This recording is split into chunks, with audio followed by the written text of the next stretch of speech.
Air passing through the nostril is filtered by fine hairs present रहते हैं जिनसे वो फिल्टर्ड होते हैं, और वो पैसेज म्यूकस से भी कवर रहते हैं, लाइन अप रहते हैं। यहाँ से नेजल पैसेज से एयर पास होती है through the throat, trachea throat से जाती है।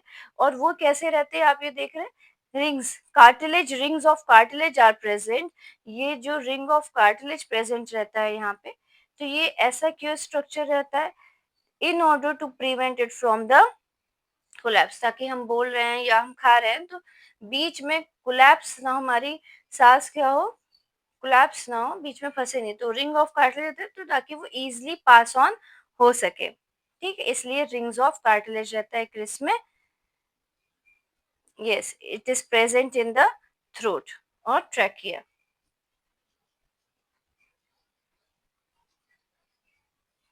Next, it moves down. तो जब ये बाइफरकेट होता है, थ्रोट या ट्रैकिया, जो थ्रोट होता है वो जब बाइफरकेट होता है तो it is called as the bronchi. ठीक, and then this bronchi is divided into small small tubular structure that is known as bronchioles. इनको हम ब्रोंक्यूल्स कहते हैं। And further this bronchiole will finally terminate in balloon like structure में जाके and up होते हैं, जिनको हम बोलते हैं alveoli. So alveoli is the main, you can say, a respiratory unit जो कि इनहेल और एक्सहेल करने में बहुत बड़ा रोल प्ले करती है, जो हम रेस्पायर करते हैं। जितनी भी एक्सचेंज ऑफ गैसेस होते हैं वो एल्वियली में ही टेक प्लेस होते हैं।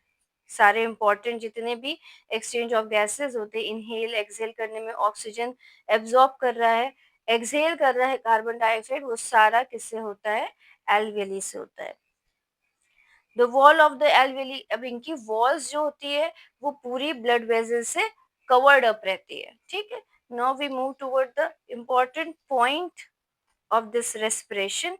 हमने ये समझ लिया, पैसेज समझ लिया कि it moves from the nostril, then it reaches to the larynx, then trachea, then it bifurcate into bronchi, then bronchioles, bronchioles से alveoli में जाता है, जो कि बैलून लाइक स्ट्रक्चर होता है, वो सरफेस और एरिया होता है जहाँ एक्सचेंज ऑफ गैसेस होती है। अब हम